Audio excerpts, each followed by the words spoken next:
Ed Henry.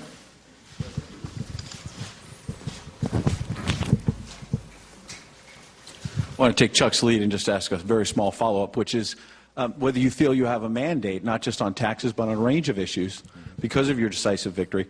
But I want to stay on Benghazi based on what John asked, because you said if they want to come after me, come after me. I wanted to ask about the families of these 4 Americans who were killed.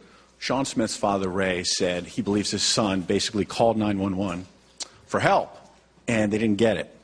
And I know you've said you grieve for these 4 Americans, that it's being investigated, but the families have been waiting for more than 2 months. So I would like for you to address the families if you can. On 9/11, as Commander-in-Chief, did you issue any orders to try to protect their lives?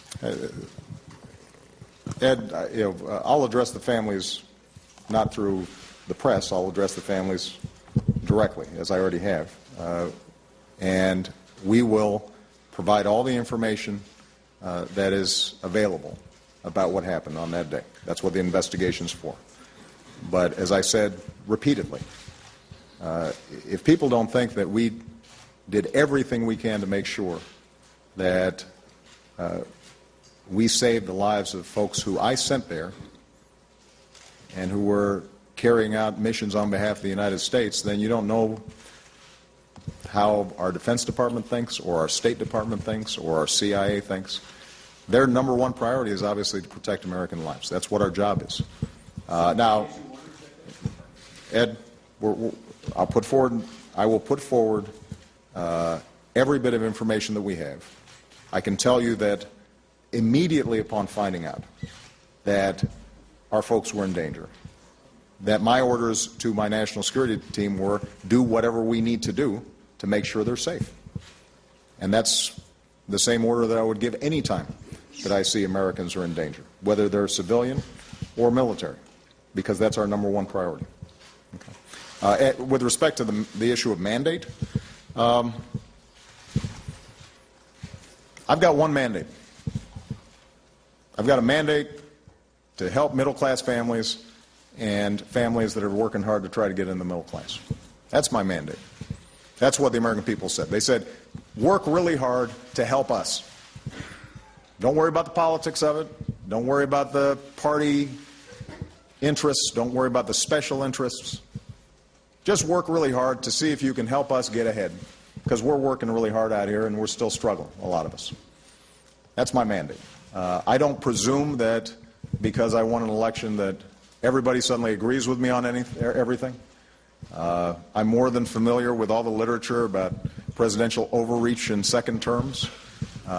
We are very cautious about that.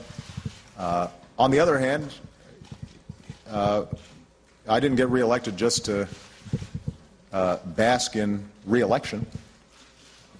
I got elected to do work on behalf of American families and small businesses all across the country who are still recovering from a really bad recession, but are hopeful about the future.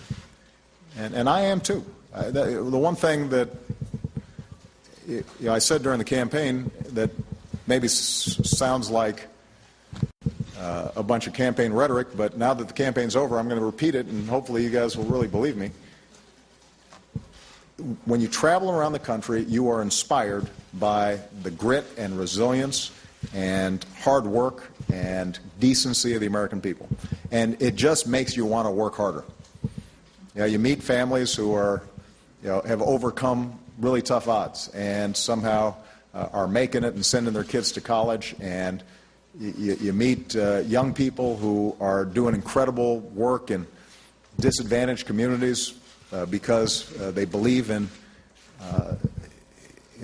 the American ideal, and it should be available for everybody. And you meet farmers who are helping each other during times of drought, and you meet businesses that kept their doors open during the recession even though the owner didn't have to take a salary. And when you talk to these folks, you say to yourself, man, they deserve a better government than they've been getting.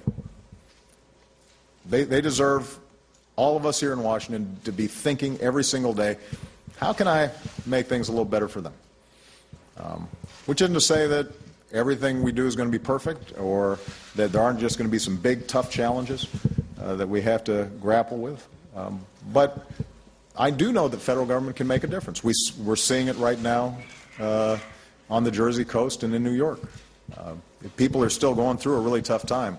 The response hasn't been perfect, but it's been aggressive and strong and fast and robust, and a lot of people have been helped because of it. And that's a pretty good metaphor for how I want the federal government to operate generally, and I'm going to do everything I can to make sure it does.